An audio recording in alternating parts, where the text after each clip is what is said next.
बेटा देखो अपन ने पीछे कूलॉम्स लॉ पढ़ा था, कूलॉम्स लॉ का वेक्टर फॉर्म और साथ में मैं आपको सुपरपोजिशन प्रिंसिपल भी पढ़ा चुका। आपने फर्स्ट चैप्टर का एक छोटा सा पार्ट कंप्लीट हुआ है और अब उसके बेस पर अपन जो बुक में कुछ एग्जांपल्स हैं जो मेरी नज़र में मेरे को इम्पोर्टेंट लगे या ये मान लें आपकी तरफ से वो हार्ड लगे, उनको मैं कुछ को एक्सप्लेन करूँगा। जो छोड़ दिए जाए वो न्यूमेरिकल्स आप खुद कर लेंगे और जब टाइम मिलेगा अपन उनको चेक कर लेंगे। तो नेक्स्ट सबसे पहले अभी तक जितना मैंने पढ़ा दिया उसमें से मैं आपको सबसे पहले अपन न्यूमेरिकल करने जाते हैं ना, तो बेटा न्यूमेरिकल की एक स्पेशली आदत बना लो आप कि आप हर चैप्टर के जो फॉर्मूले छोटे बड़े या कोई फिनोमिना जो न्यूमेरिकल में काम आ सकती है उसको अलग पेज पर लिख लें और वो याद करें, वो आपके न्यूमेरिकल्स में काम आएंगी सारी चीज़ें। फॉर एग्जाम्पल्स अब भी जितने मैंने टॉपिक पढ़ाए उनमें मैं इंपॉर्टेंट फैक्ट्स न्यूमेरिकल्स के लिए लिख रहा हूँ यहाँ पे कुछ फॉर्मूले। जैसे पहला फॉर्मूला मैंने लिखा क्वांटाइजेशन ऑफ चार्ज, ये एक ऐसा फॉर्मूला है जो हमारे आगे न्यूमेरिकल्स में काफी काम में आएगा। और फॉर्मूला क्या होता है, Q is equal to plus minus n into e. Q का मतलब चार्ज, एन का मतलब नंबर ऑफ इलेक्ट्रॉन्स और ई का मतलब एलिमेंट्री चार्ज, जिसकी वैल्यू कितनी होती है 1.6 इंटू 10⁻⁻⁹ कूलम। डिटेल से मैंने आपको ये बता रखा है। नेक्स्ट मैंने एक फिनोमिना लिखी जो आपको पीछे के एक्सरसाइज में काफी जगह काम में आएगी, चार्जिंग बाय कांटेक्ट वाली। यानी जब दो कंडक्टर है, एक चार्ज है और एक अनचार्ज है, आप उनको कांटेक्ट में लाते हो तो चार्ज वाले की वजह से अनचार्ज भी चार्ज हो जाता है। और इस फिनोमिना में मैंने आपको समझाया था कि चार्ज वाले के पास अगर 2 कूलम चार्ज है और इसके पास इनिशियली 0 कूलम था, तो टच करोगे तो ये चार्ज इस पर ट्रांसफर हो जाएगा और वापस जब आप उठाओगे इक्विलिब्रियम में आने के बाद तो 1 कूलम इसके पास रहेगा और 1 कूलम इसके पास, यानी जो इनिशियली टोटल चार्ज था उसका जस्ट हाफ दोनों पर हो जाएगा। और अगर ये दोनों चार्ज है, एक 5 कूलम से चार्ज है, एक 2 कूलम से चार्ज है, फिर भी मैं दोनों को अगर कॉन्टेक्ट में लाता हूं तो टोटल कितना हो गया 7 कूलम। तो जब आप दोनों को टच करके वापस अलग करोगे तो भी दोनों के ऊपर जो चार्ज है टोटल 7 कूलम का हाफ चार्ज हो जाएगा। ये मैंने लिखी है, charge will distribute equal on both conductor. जिनको आप कॉन्टेक्ट में लाते हो उन पर इक्वल दोनों कंडक्टर पर बढ़ जाता है and each conductor get just half charge. और हर कंडक्टर उनमें से जस्ट हाफ चार्ज गेट करता है, किसका, तो total charge of both conductor, जो दोनों का जो टोटल चार्ज था उसका जस्ट हाफ दोनों का वो ऑब्टेन करेगा। ये आपके न्यूमेरिकल्स में काम में आएगा। और थर्ड जो मोस्ट इंपोर्टेंट अभी अपन ने पढ़ा है कूलम्स लॉ, इलेक्ट्रिक फोर्स के लिए दो चार्जों के बीच में फॉर्मूला पढ़ा अपने 1/4πε0। ये आपके कूलम्स कांस्टेंट था जिसकी वैल्यू 9 × 10⁹ होती है। Q1 Q2 जो दो चार्ज होंगे बटे में r² जो दोनों चार्जों के बीच की डिस्टेंस रहेगी। ये तब लगेगा जब वैक्यूम में चार्ज रखे होंगे। अगर मीडियम में रखा होगा तो मैंने बताया था यहाँ मीडियम का डाइलेक्ट्रिक या रिलेटिव परमेबिलिटी नीचे आ जाएगी। इन सब के बेस पर मैंने पहला एक क्वेश्चन लिखा आपको समझाने के लिए, how many electrons carry 1 coulomb of charge जो कि 1 कूलम का है वो कितने इलेक्ट्रॉन्स अपने अंदर स्टोर रखता है, तब उसके ऊपर 1 कूलम चार्ज आता है। ये हमें निकालना है। या हम ये कहते हैं कितने इलेक्ट्रॉन किसी जगह पर जाकर, किसी मैटर पर जाकर उसे 1 कूलम चार्ज प्रोवाइड करवा सकता है। यानी कितने इलेक्ट्रॉन, जैसे इसमें इलेक्ट्रॉन प्रोटॉन दोनों न्यूट्रल है, बट इसमें मैं कितने इलेक्ट्रॉन बढ़ा दूं कि इसके ऊपर चार्ज कितना आ जाए 1 कूलम आ जाए। या अमाउंट से ले रहे हैं हम, नेचर की बात नहीं कर रहे। तो मैंने लिखा यहाँ पे आपको गिवन सबसे पहले लिख लें तो हमें समझ में आ जाएगा। हमें चार्ज दे रखा है, चार्ज को Q से रिप्रेजेंट कर रहा हूं, कितना दे रखा है 1 कूलम। तो बेटा मैंने 1 कूलम लिख दिया। क्या डिटरमाइन करना है, हाउ मेनी इलेक्ट्रॉन्स, यानी इलेक्ट्रॉनों की संख्या। तो मैंने टू डिटरमाइन में क्या लिखा, नंबर ऑफ इलेक्ट्रॉन्स, किससे रिप्रेजेंट करते हैं स्मॉल n से, ये मेरे को डिटरमाइन करना है। मैंने क्या देखा, मेरे को गिवन क्या था, मेरे को क्या डिटरमाइन करना है। मैंने जो अभी तक पढ़ा उसके बेस पर इन दोनों को ध्यान में रखकर फॉर्मूले ढूंढे तो मेरे को पहला ही फॉर्मूला मिल गया, Q = Ne। ये नेचर के लिए होता है, आपको पता है इलेक्ट्रॉन कमियां ज्यादा होने के कारण, जैसे डोनेट या सेट करने के कारण मेनली फॉर्मूला आप Q = Ne यूज कर सकते हो। तो हमने क्या कहा, क्योंकि संख्या वैसे भी क्या होती है, पॉजिटिव लगती है। नंबर ऑफ इलेक्ट्रॉन्स प्लस के तो होंगे 1 2 3 या -1 -2 नहीं हो सकते डिजिट्स, इसीलिए अपन केवल प्लस में लेकर फॉर्मूला लिख रहे हैं। Q = कितना लिखा मैंने, N × E। क्या कैलकुलेट, यहाँ देखो Q मेरे को दे रखा है, N कैलकुलेट करना है, दिक्कत कौन कर रहा है? E मैंने साथ में लिख भी दिया, कौन सा फॉर्मूला यूज किया है? Quantization of charge. E क्या है मैंने लिख दिया है, E is elementary charge which value is 1.6 into 10 की पावर माइनस 19 कूलम, ये की वैल्यू है। तो देन मैंने फॉर्मूला लगाया वापस ही, Q is equal to n e. Q की जगह मैंने कितना रखा, जो गिवन वैल्यू है कितनी दे रखी है 1, इज इक्वल टू एन मेरे को डिटरमाइन करना है। E की जगह कितनी वैल्यू रखी 1.6 इंटू 10 की पावर माइनस 19। अब मेरे को n निकालना है, तो मैंने n इज इक्वल टू, इसको मैं इधर ले आया बेटा बटे में 1/1.6 इंटू 10 की पावर माइनस 19 हो गया बेटा। ये माइनस पावर में जो होती है 10 की पावर माइनस 19, बेटा मैं इसको ऊपर ले जाऊंगा तो ये पावर किसकी हो जाएगी? प्लस की। या आपके पावर रिलेशन 11th क्लास में पढ़ाए हुए हैं। तो n इज इक्वल टू 10 की power plus 19/1.6।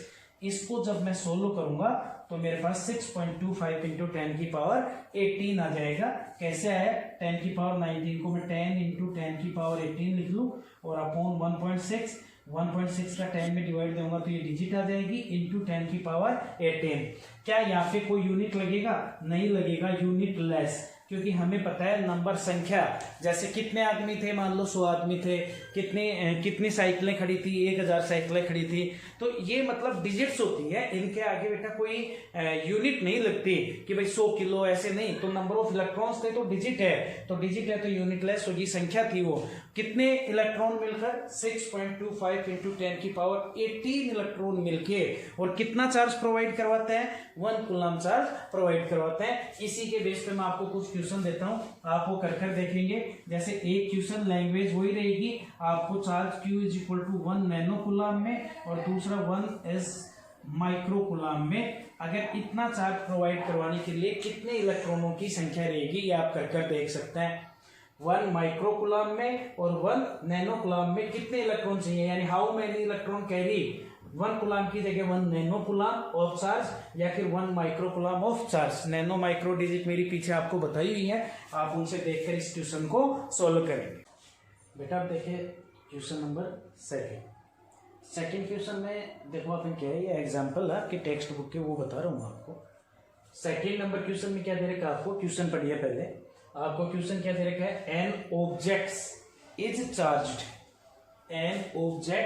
Charged so much that its mass increases by 9.1 small ng का मतलब है यहाँ पे नैनोग्राम। देन क्वेश्चन समझ में आया कि एक ऑब्जेक्ट को इतना चार्ज किया जाता है कि उसका मास इंक्रीज हो जाता है। कितना इंक्रीज हो जाता है? 9.1 नैनोग्राम। मतलब अगर वो पहले 1 ग्राम की थी तो अब 1 ग्राम से ज्यादा हो गई, 9.1 नैनोग्राम और ज्यादा हो गई। जैसे मैं एक ऑब्जेक्ट का वजन तोल रहा हूँ 1 किलो की है, उसके अंदर मैं मान लो थोड़ा सा और रख दूं तो 1 किलो से ज्यादा हो जाएगा, 1 किलोग्राम से ज्यादा हो गई ना। वैसे इसका मास बढ़ गया, कितना बढ़ गया है? 9.1 नैनोग्राम।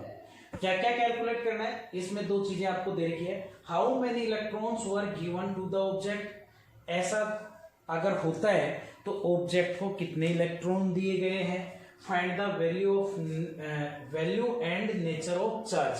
इस कंडीशन में ऑब्जेक्ट के पास कितना चार्ज गया और उसका नेचर कैसा है, पॉजिटिव या नेगेटिव, ये आप कैलकुलेट कीजिए।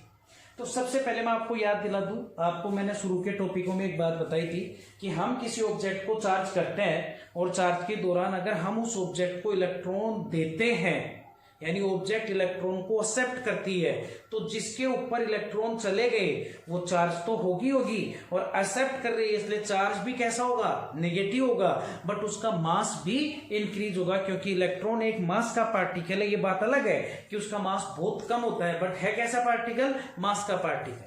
इट मीन्स अगर ऑब्जेक्ट ने जैसे 1 इलेक्ट्रॉन लिया तो उसका मास बढ़ गया है, कितने के बराबर? 1 इलेक्ट्रॉन के बराबर। 10 ले लिए तो भी मास इंक्रीज हो गया है, कितने के बराबर? 10 इलेक्ट्रॉन के बराबर। तो इसका मास कितना इंक्रीज हुआ? मैंने लिखा change in mass delta n is equal to 9.1 nanogram. Change का मतलब तो डिक्रीज भी होता है, बट मैंने आगे लिख लिया इंक्रीजेस, यानी ये मास चेंज हो रहा है, मतलब बढ़ रहा है, उसका इंक्रीज हो रहा है। डेल्टा 1 नैनोग्राम को मैं ग्राम में चेंज करूंगा तो 10 की पावर -9 मल्टीप्लाई भी लगाऊंगा, और फिर ऐसा यूनिट में लाने के लिए ग्राम को मैंने किलोग्राम में चेंज किया तो 10 की पावर -3 साथ में लग गई। तो टोटल जो इंक्रीज मास में आया वो अपने पास आ गया 9.1 इंटू 10 की पावर -9 और 3 माइनस का 12 kg। इतना मास उस ऑब्जेक्ट का बढ़ गया। फिर से रिपीट करो, आप ये बात बताओ मेरे को, आप इसे समझो, एक ट्रक लोड हो रहा था, उस ट्रक में मैंने 10 बोरी डाली। 10 बोरी डालने पर उसका जो वजन हो गया वो 1 टन हो गया, यानी ये मान के चले 10 क्विंटल हो गया। फिर मैंने एक बोरी और डाली, कितना हो गया 11 क्विंटल। फिर एक और डाली 12 क्विंटल। मैं बोलूँ उसका 100 क्विंटल वजन होने में कितनी बोरियां आई, तो 100 क्विंटल, क्योंकि एक बोरी का वजन कितना है 1 क्विंटल। तो ये बात यहां समझें। अब उसका मास इतना बढ़ गया, किसके कारण, इलेक्ट्रॉन जाने के कारण। एक इलेक्ट्रॉन जाने से कितना मास बढ़ता है, तो हम लिखेंगे यहाँ पे मास ऑफ 1 इलेक्ट्रॉन। एक इलेक्ट्रॉन का मास, जिसको मैं एम से नोट कर रहा हूं, कितना होता है 9.1 इंटू 10 की पावर -31 kg। यानी अगर वो ऑब्जेक्ट एक इलेक्ट्रॉन अपने ऊपर लाद लेती है तो उसका वजन 9.1 इंटू 10 की पावर -31 kg इंक्रीज हो जाएगा। 2 लाद लेगी तो इसको 2 से, 3 लाद लेगी तो 3 से। अगर n इलेक्ट्रॉन गए तो ऑब्जेक्ट का मास कितना बढ़ा, तो मैंने यह लिखा सपोज n इलेक्ट्रॉन एक्सेप्ट करने से उसका मास डेल्टा m बढ़ता है। हम क्या लिख रहे हैं, सपोज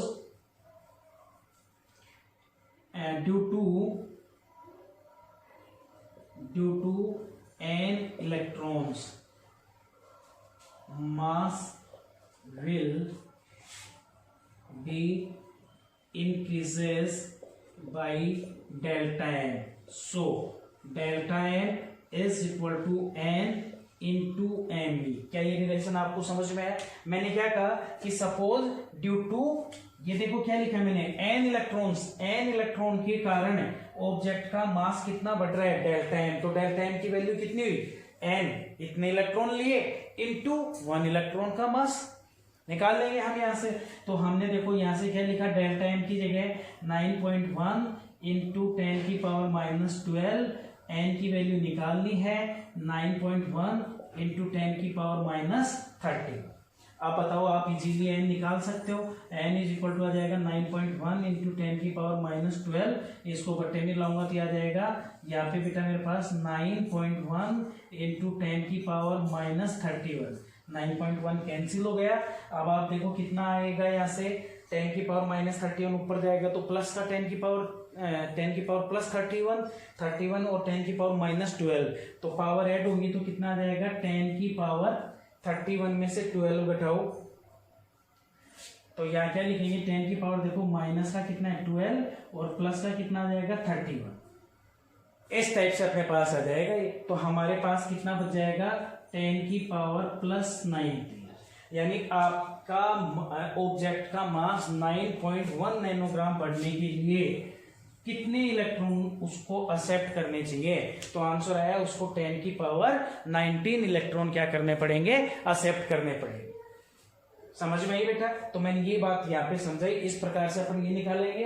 अब इसी क्वेश्चन का जो सेकंड पार्ट है वो हम ध्यान देंगे। सेकंड पार्ट में दोबारा से अपन चलते हैं।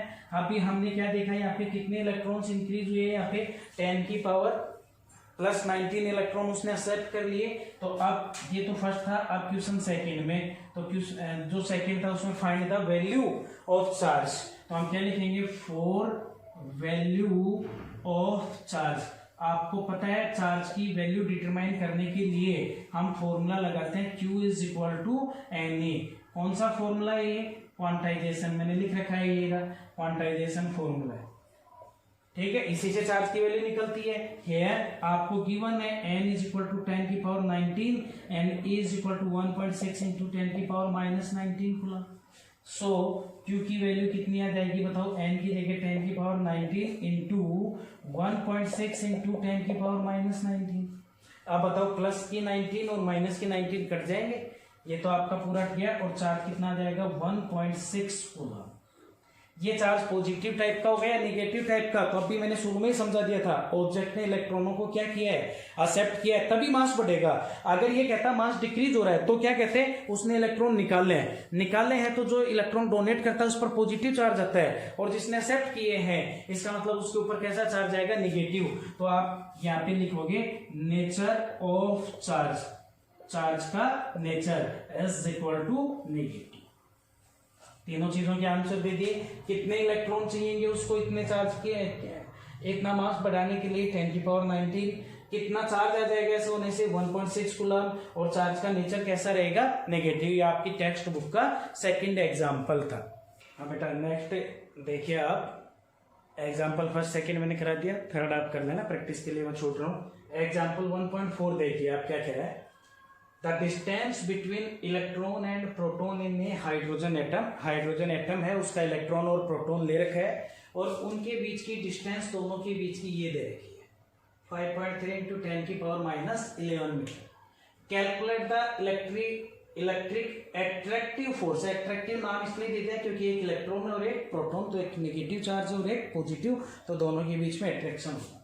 उस फोर्स की वैल्यू निकालो बिटवीन दैम, जो उनके बीच में, और साथ में उस फोर्स को कंपेयर करो किससे, इन दोनों के बीच के ग्रेविटेशनल फोर्स से। बहुत सिंपल सी बात है। आप एक बात देखो, यहाँ पे आपको ये चीजें यहाँ पे सारी दे रखी है। ये ग्रेविटेशनल कांस्टेंट है, एम का मतलब मास ऑफ इलेक्ट्रॉन है, एन पी का मतलब मास ऑफ प्रोटॉन है, ई का मतलब एलिमेंट्री चार्ज, जो इलेक्ट्रॉन प्रोटॉन दोनों का इक्वल होता है।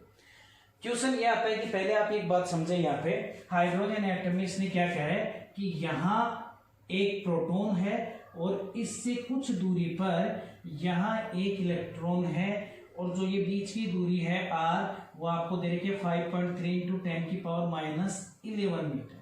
मैं इसका सॉल्यूशन करवा रहा हूँ आपको ये गिवन है। क्या क्या गिवन है कि यहाँ p का मतलब क्या है, प्रोटॉन, e का मतलब क्या है, इलेक्ट्रॉन, और दोनों के बीच की डिस्टेंस कितनी दे रखी है 5.3 × 10⁻11।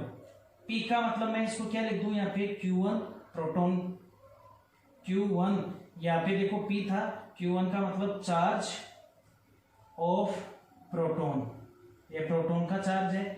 यहाँ E था, यहाँ चार्ज कितना मान रहा है, Q2, और Q2 का मतलब क्या हो गया, चार्ज ऑफ इलेक्ट्रॉन। हम ये बात जानते हैं, वी नो दैट, हमने ये पढ़ा है, चार्ज ऑफ प्रोटॉन बराबर चार्ज ऑफ इलेक्ट्रॉन अमाउंट में, मैग्नीट्यूड में, नेचर की बात नहीं कर रहा, मैग्नीट्यूड में दोनों का बराबर होता है। कितना होता है 1.6 × 10⁻19 कूलम। सो हेयर हम क्या लिखेंगे, Q1 is equal to Q2, और उसको मैं Q मान लेता हूं 1.6 × 10⁻19 coulomb. Then by Coulomb's law, हमें पता है ऐसी कंडीशन में जब दो चार्ज V1 हो और उनके बीच में डिस्टेंस हो, तो हमें फोर्स निकालने के लिए, इलेक्ट्रिक फोर्स निकालने के लिए कूलम्स लॉ चाहिए 1/4πε0। क्या लिखोगे, Q1 Q2 upon r²। But मैं देखो क्या लिख रहा हूं हेयर, हमें पता है ये चीजें हमने पढ़ी है, ये Q1 is equal to Q2, तो Q1 is equal to Q2 की जगह क्या लिखोगे 1/4πε0 Q into Q upon r²। तो Q को Q से मल्टीप्लाई करूंगा तो मैं क्या लिख सकता हूँ, Q², और Q की वैल्यू आपके पास है वहां पे। सो F इज इक्वल टू, देखो बेटा 1/4πε0। अब आप बोलो सर आपने वैक्यूम क्यों मान लिया, जब तक कुछ भी ना कही हम वैक्यूम ही मानेंगे, चार्जों के बीच में एटम दे रखा है, साथ में अपना कुछ नहीं करता, अपन वैक्यूम मानते हैं। तो वैक्यूम में इस कांस्टेंट की वैल्यू कितनी होती है, इस कांस्टेंट की वैल्यू होती है 9 × 10⁻9 इंटू Q। Q की वैल्यू कितनी है 1.6 × 10⁻19 का स्क्वायर, तो इस वैल्यू का स्क्वायर अपॉन R। R की वैल्यू देखिए आप कितनी है, आपको गिवन है ये रही यार 5.3 × 10⁻11 का होल। r² था तो मैंने लिख दिया। हम इसको सोल्व करके देखो क्या लिखेंगे, 9 × 10⁻9 इंटू 1.6 × 1.6, 1.6 × 1.6, तो आप इसका स्क्वायर कीजिए, 1.6 × 1.6 लिखेंगे यहाँ पे, तो 1.6 × 1.6 इंटू देखिए 10 की पावर 19 माइनस का स्क्वायर तो कितना हो जाएगा 10 की पावर माइनस 38 में 1.6 इंटू 1.6 को मल्टीप्लाई करके लिख दो तो 1.6 इंटू 1.6 का मल्टीप्लाई हो जाएगा यहाँ पे 2.56 ठीक है।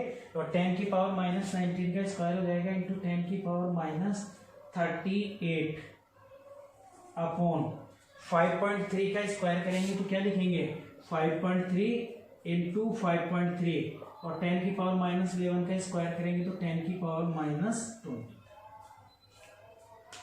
अब देखो आपके पास क्या क्या चीजें बच गई 10 की पावर 9 और 10 की पावर माइनस 38 ऊपर गया 10 की पावर प्लस का 22 तो 22 ऊपर गया तो प्लस का प्लस 9 पहले से है तो 22 और 9 कितने हो गए प्लस का 31 या कितना है माइनस का 38 में से प्लस का 31 गया तो 10 की पावर कितनी बच गई माइनस की 7 यानी हमारे पास लास्ट में जो डिजिट बच गई f इज इक्वल टू बच गई 9 इंटू 2.56 अपॉन 5.3 इंटू 5.3 इंटू 10 की पावर माइनस 7 न्यूटन।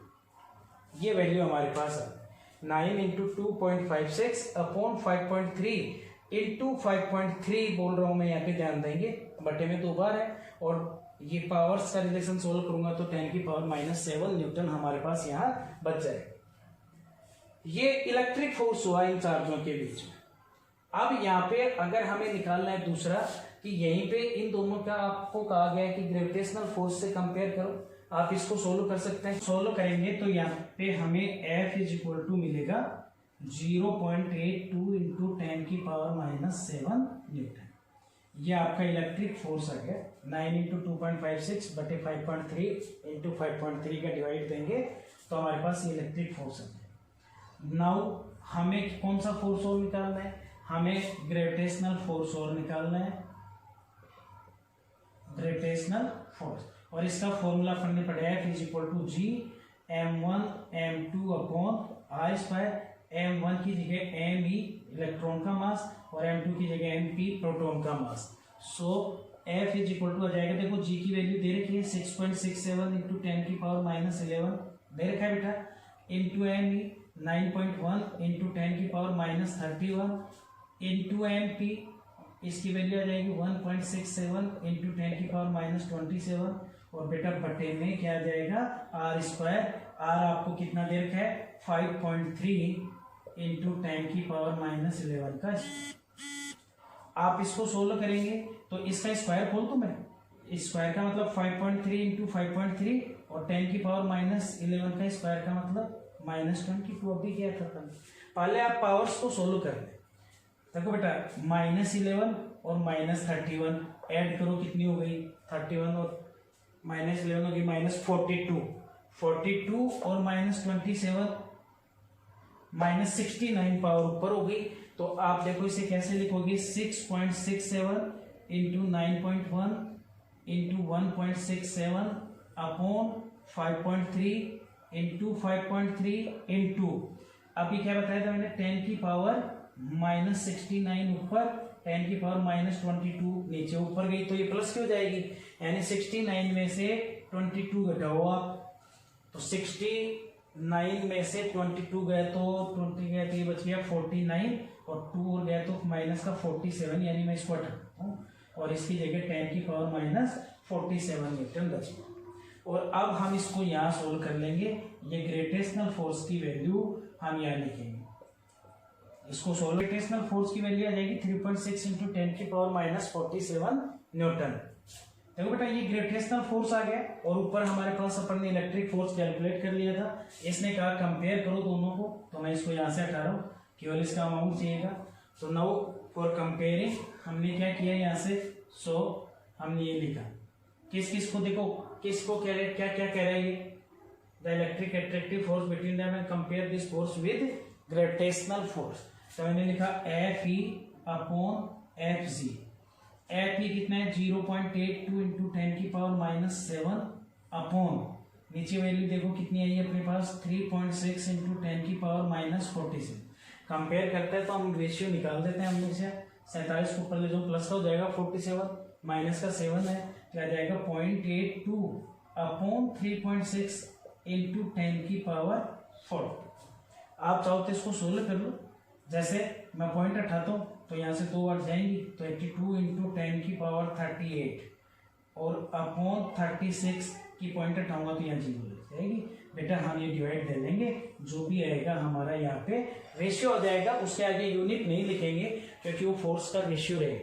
7 ये देखिए आप किस प्रकार से सोल्व करेंगे। क्या कह रहा है इस क्वेश्चन में, देखो एक पॉइंट चार्ज Q1 अमाउंट दे रखा है, तो मैं पहले यहाँ पे लिख देता हूँ आपको गिवन क्या क्या चीजें हमें दे रखा है वो मैं लिख रहा हूँ। Given Q1 is equal to हमें दे रखा है 2 microcoulomb is located at point A 2 metre और 1 मीटर। ये जिस पॉइंट पर लोकेटेड है उसके कोऑर्डिनेट्स आपको दे रखे हैं, मतलब आप इनकी हेल्प से इसका पोजीशन वेक्टर बना सकते हैं। And another point charge Q2, दूसरा पॉइंट चार्ज Q2 है -5 माइक्रोकूलम अमाउंट है उसका, एट बी पे आपको दे रखा है -2 मीटर और 4 मीटर, यानी आप इसके कोऑर्डिनेट से इसका पोजीशन वेक्टर बना सकते हो। Find the force exerted by Q1 on Q2 पर जो Q1 फोर्स लगा रहा है वो निकालो। ये जो मैंने आपको वेक्टर फॉर्म बताई थी उससे आपका सोल्व हो जाएगा। आपको दिख भी रहा है पोजीशन वेक्टर दे रखे हैं, पहले आप दोनों को देख लो। यहाँ पे मैंने Q1 रखा है, ये Q1 का एक पोजीशन वेक्टर हो गया R1, क्योंकि इसके कोऑर्डिनेट्स Q1 के दे रखे हैं 2 मीटर और कितना दे रखा है बेटा 1 मीटर। हमें पता है ये x की वैल्यू होती है बेटा, ये y की वैल्यू है, और पोजीशन वेक्टर हमारे पास ये होता है R1 is equal to x i cap plus y j cap plus z की कैप। दो ही है तो दो से आप पोजीशन वेक्टर बनाओ। R1 बनाओगे तो R1 के लिए x1 y1 लग जाएगा, और R1 बराबर देखो कितना है 2 आई कैप प्लस 1 मीटर है ना, तो y के लिए 1 जे कैप का मतलब J cap, that is position vector for charge Q1। Now दूसरे की बात करते हैं। दूसरा इससे कुछ दूरी पर यहाँ है Q2, और उसके कोऑर्डिनेट्स आपको B पॉइंट पर, ये A पॉइंट पर था, दे रखे हैं -2 मीटर और कितना दे रखा है 4 मीटर। तो आप इसका पोजीशन वेक्टर बनाओ, R2 is equal to x2 लग जाएगा, x2 की जगह -2 I cap plus 4 J cap, that is equation number 2। आप ध्यान रखेंगे इसका क्या आ गया यहाँ पे R2, और मैं लिख भी रहा हूं यहाँ पे here R1 and vector R2 are position vector of charge Q1 and Q2। ये ध्यान रखेंगे R1 और R2 क्या है यहाँ पे पोजीशन वेक्टर है, कौन से चार्ज के Q1 और Q2 के। कैसे बनाए ये मैंने आपको 11th में समझा रखा है कि जब आपको एक पॉइंट के कोऑर्डिनेट्स दे रखे हो, जैसे पॉइंट ए के कोऑर्डिनेट्स दे रखे हैं x1 y1 2 मीटर और 1 मीटर, तो आप पोजीशन वेक्टर बनाते हो x आई कैप प्लस y जे कैप, या ओरिजिन के रेस्पेक्ट में आप इसको डिस्प्लेसमेंट वेक्टर बोलोगे तो x2 माइनस x1, तो ओरिजिन के जो कोऑर्डिनेट्स होते हैं वो कितने होते हैं 0 0, तो x माइनस 0 यानी 2 माइनस 0 तो 2 आ जाएगा, और 1 माइनस 0 का मतलब 1 आ जाएगा। तो R1 R2 मैंने दोनों पोजीशन वेक्टर यहाँ पे बनाने। अब पोजीशन वेक्टर चूंकि मेरे पास आ चुके हैं यहाँ पे, तो आपको जो फोर्स निकालना है वो देखो क्या है, यहाँ से ये आपको ध्यान रखना है। क्या कहा है इसमें, एक्सर्टेड बाय Q1, यानी Q1 के द्वारा लगने वाला है किस पर Q2 पर। तो याद करो मैंने समझाया था जो Q1 फोर्स लगाएगा ये लगा रहा है Q2 पर, तो फोर्स की ये डायरेक्शन होगी अकॉर्डिंग टू कूलम्स, क्या नाम देंगे F21। Q1 पर खड़े हो Q2 की तरफ देख रहे हो तो आप इसको क्या नाम दोगे R21। हमें फॉर्मूला क्या चाहिए, सो बाई कूलम्स लॉ। अब कूलम्स लॉ अपने पास क्या कहता है, F21 is equal to 1/4πε0 Q1 Q2 upon उनके बीच का जो डिस्टेंस है R21 mode square dot R21 की कैप। बेटा यही था, क्लियर है आपको। अब पहले R21 की वैल्यू निकालो इक्वेशन नंबर 1। मैं यह लिखूंगा by triangle sum rule of vector का ट्राइंगल सम रूल पढ़ाया हमने उससे क्या देखा, देखो यहाँ पे जो डायरेक्शन हमें दिखाई दे रही है ट्राइंगल का सम रूल निकालेंगे अपन यहाँ से, तो हमें जो यहाँ से डायरेक्शन दिखाई दे रही है हम उसको ध्यान में देते हैं। और जो ये डायरेक्शन हमें दिख रही है बेटा कि यहाँ से देखो आप r1 की डायरेक्शन देखो, r1 ये है, r21 ये है। अब दोनों के बीच में आप देखो कितना क्या आ रहा है, यहाँ पे दोनों सेम डायरेक्शन में ना, देखो यहाँ से गए और यहाँ से यूं घूम गए, बताओ क्लॉकवाइज डायरेक्शन हो गई सेम। और यहाँ से यूं घूमना चाहिए तो ऊपर जा रहे हो तो अपोजिट डायरेक्शन हो गई। तो अपोजिट डायरेक्शन का वेक्टर यानी r2 vector is equal to same direction का r1 vector plus r21 vector. तो यहाँ से मैं r21 वेक्टर की वैल्यू निकाल सकता हूँ, r2 vector minus r1 vector, ये हम यहाँ काम में ले लेंगे। r21 की जो वैल्यू मेरे को चाहिए ना उसमें मैं ये काम में ले लूंगा। एक चीज और काम में ले लूंगा, हम ये बात जानते हैं कि यूनिट वेक्टर क्या होता है। यूनिट वेक्टर का मतलब होता है वेक्टर अपॉन वेक्टर का मैग्नीट्यूड। तो मैं चाहूं तो यहाँ पे लिख सकता हूं ये वेक्टर अपॉन वेक्टर का मैग्नीट्यूड, तो यहाँ वेक्टर आ जाएगा और यहाँ वेक्टर का क्या आ जाएगा बेटा, मैग्नीट्यूड आ जाएगा। तो हम क्या लिखेंगे, देखो यहाँ से आप समझे इस चीज को, हम लिखेंगे so from equation first F21 is equal to 1 upon 4 pi epsilon naught, कितना आ जाएगा Q1 Q2 upon R21 vector की Q, क्योंकि नीचे मोड आएगा, और यहाँ लग जाएगा R21 वेक्टर, इक्वेशन नंबर 3। ये ध्यान रखिए, कैप को हटा के मैंने वेक्टर लिख दिया, तो वेक्टर लिख दिया तो नीचे मोड का क्या आ गया, क्यूब आ गया। फ्रॉम इक्वेशन सेकंड मैं इसको क्या लिख सकता हूँ, 1 upon 4 pi epsilon not Q1 Q2 upon R21 को क्या लिख सकते हो, R2 vector minus R1 vector लेके मोड और उसकी होल क्यूब, और यहाँ क्या लिख सकते हो R2 vector minus R1 vector, ऐसे हम लिख सकते हैं। अब देखो आप सारी वैल्यू लिखो, 1 upon 4 pi epsilon not constant होता है 9 इंटू 10 की पावर 9। Q1 की वैल्यू आपको कितनी दे रखी है, Q1 आपको दे रखा है 2 माइक्रो कूलम, तो मैं यहाँ कितना लिखूंगा 2 माइक्रो कूलम। अब यहाँ हम थोड़ा सा ध्यान देंगे, 2 माइक्रो कूलम जो हमें दे रखा था उसको हम कूलम में चेंज करते हैं, 2 इंटू 10 की पावर माइनस 6 कूलम, और माइनस 5 माइक्रो कूलम को माइनस 5 इंटू 10 की पावर माइनस 6 कूलम में हम कन्वर्ट कर लेंगे। या जो चेंज किया है वो यहाँ लिखेंगे 2 इंटू 10 की पावर माइनस 6 इंटू कितना है बेटा आगे 5 इंटू 10 की पावर माइनस 6, केवल मैग्नीट्यूड ले रहे हैं बेटा अपन, चार्ज का साइन साथ लेने की आवश्यकता नहीं है यार।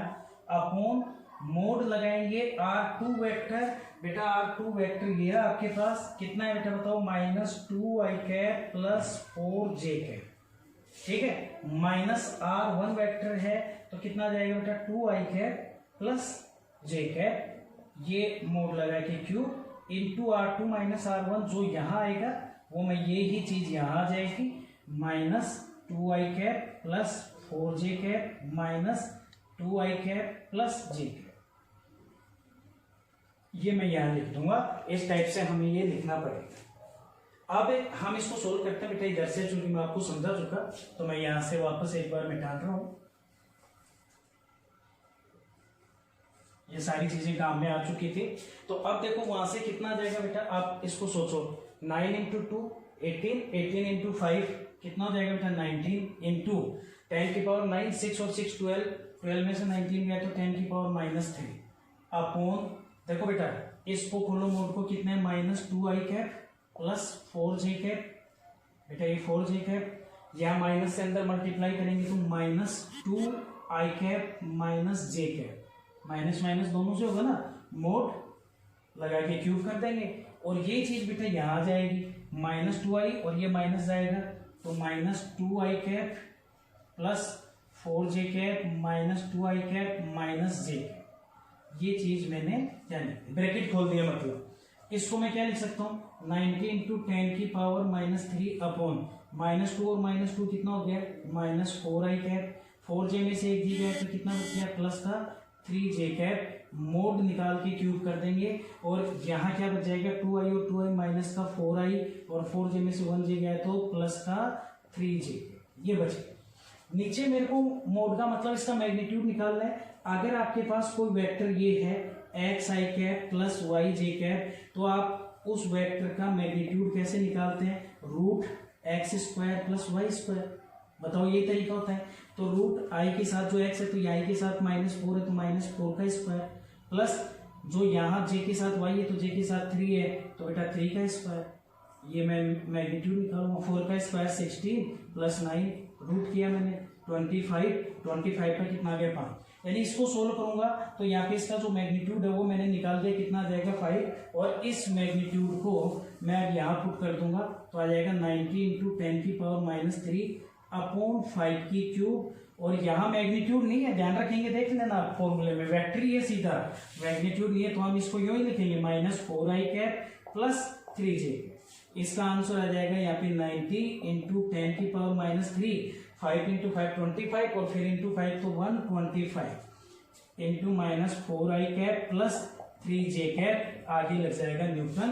ये आपके पास F21 की वैल्यू आ जाएगी इस टाइप से। हम चाहे तो इसको आगे और सोल्व कर सकते हैं, ये वेक्टर ऐसे कैसे साथ रहेगा डायरेक्शन के लिए। इस प्रकार से बेटा हम इस क्वेश्चन को सोल्व करें। नेक्स्ट जो क्वेश्चन है वो अपना एग्जांपल 1.8 है। पहले क्वेश्चन पर कंसंट्रेट करेंगे।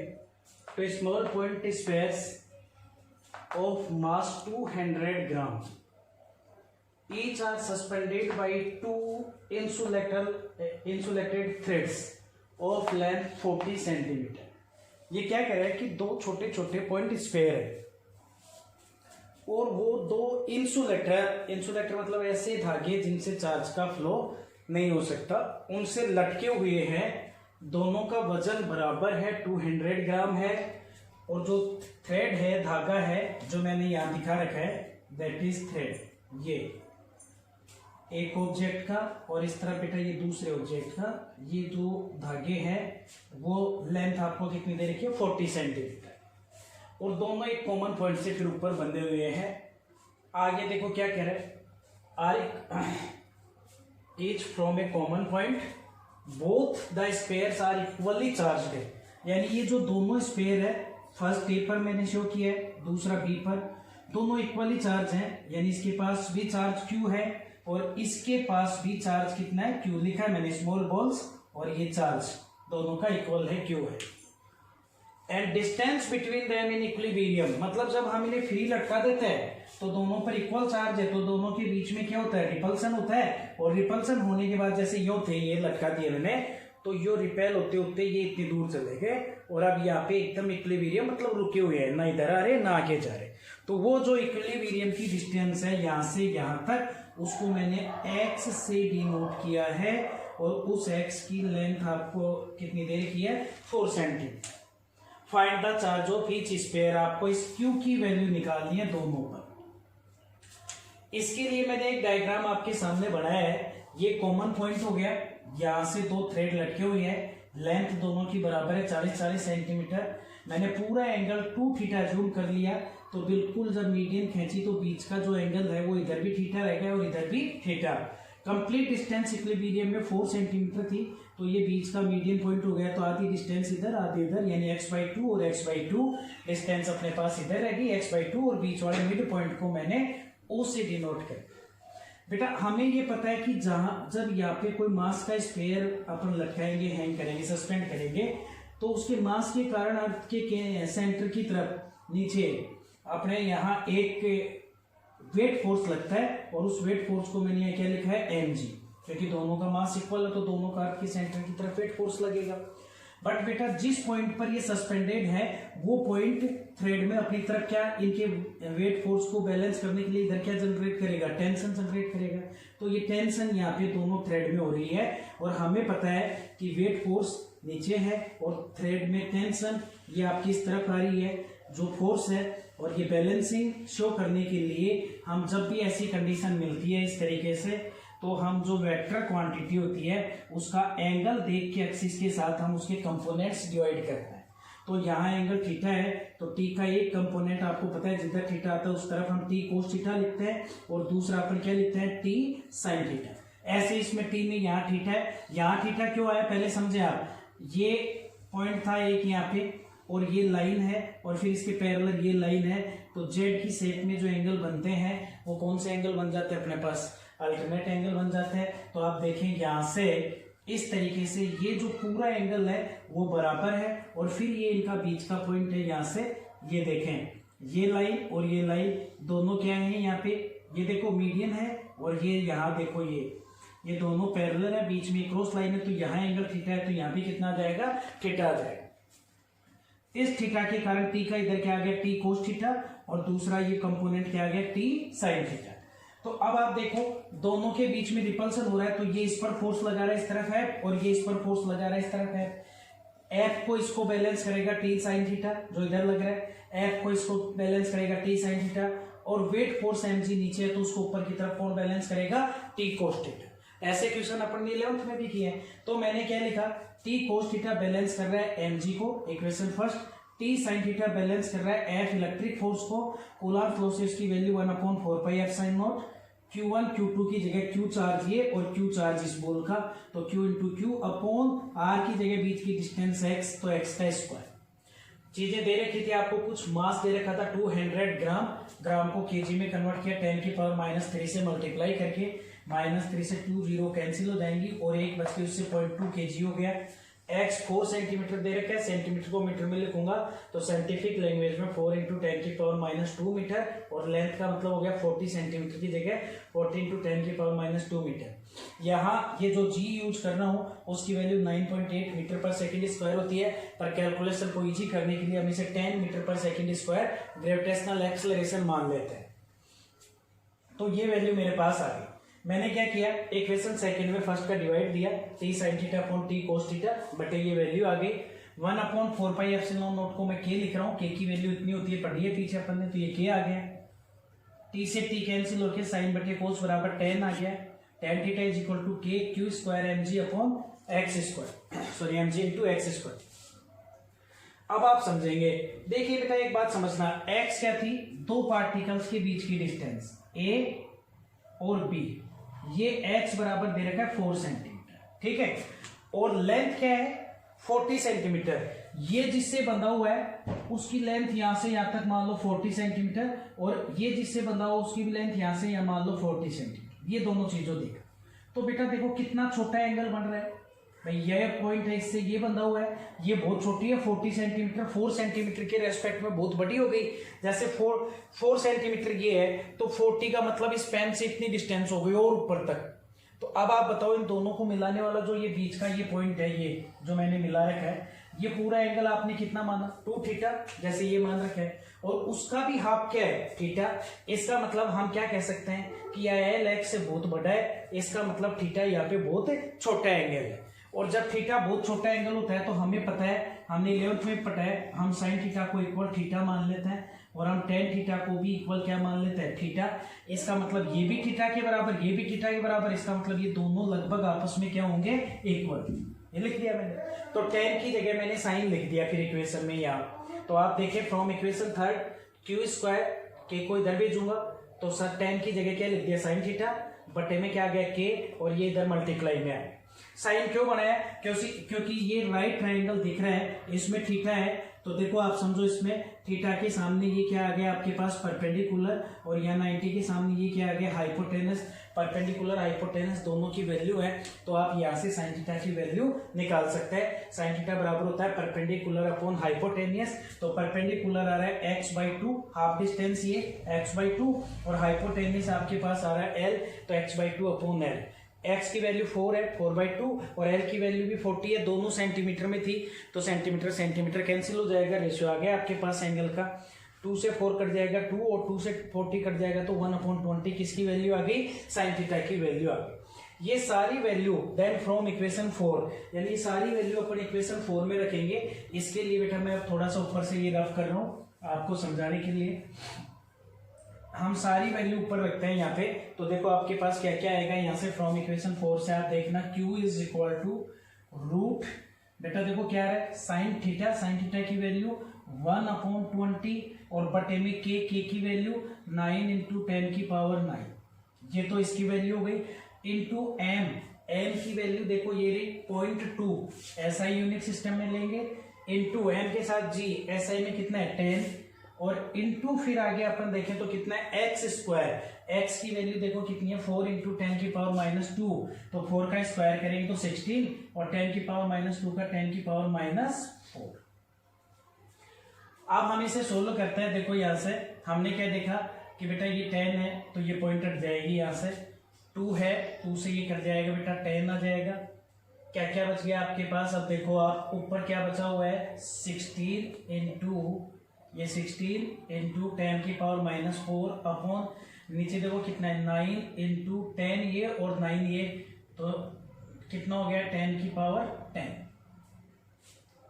और कुछ नहीं बचा हुआ ना, और ये आ गया आपका अंडर रूट में। अब आप देखो 10 की पावर 10 को ऊपर ले जाएंगे तो किसका हो गया माइनस का, और माइनस का हो गया तो 16 का अंडर रूट से बाहर निकालेंगे तो 4, 9 को बाहर निकालेंगे तो 3 और ये माइनस का ऊपर गया तो -10 और -4 कितने हो गए माइनस के 14, तो अंडर रूट में बच गए 10 की पावर -14, बाहर निकालेंगे तो आ गया 4/3 इंटू 10 की पावर -7। ये आपके पास जो चार्ज आया वो बेटा किस में आ गया कूलम, 4/3 इंटू 10 की पावर -7 कूलम। हम चाहे तो -7 को -6 बना सकते हैं, -6 बना सकते हैं, तो -6 इंटू 10 की पावर -1 को नीचे ले आएंगे, यानी 4/30 इंटू 10 की पावर, मैं इसको यूं भी लिख सकता हूँ 4/30 इंटू 10 की पावर -6 कूलम। -6 को हटाऊंगा तो आ जाएगा 4/30 माइक्रो कूलम। यानी यहाँ पे हर जो बॉल है आपकी स्पेयर वाली उसके ऊपर प्रत्येक के ऊपर कितना चार्ज रहेगा 4/30 माइक्रो कूलम। हम इसको आगे भी सोल्व कर सकते हैं और पॉइंटों में आंसर लिख सकते हैं। इस प्रकार से बेटा मैंने कुछ एग्जांपल्स आपको समझा दिए। अब आपके लगभग ये 13 एग्जांपल तक आप सोल्व करें। एग्जांपल्स हैं, सोल्व है, कुछ प्रॉब्लम आए तो मैं आपको बाद में सोल्व करा दूंगा। नेक्स्ट मैं आपको इलेक्ट्रिक फोर्स से टॉपिक पढ़ाऊँ, सॉरी इलेक्ट्रिक फील्ड से आगे के टॉपिक मैं आपके स्टार्ट करूँगा। धन्यवाद।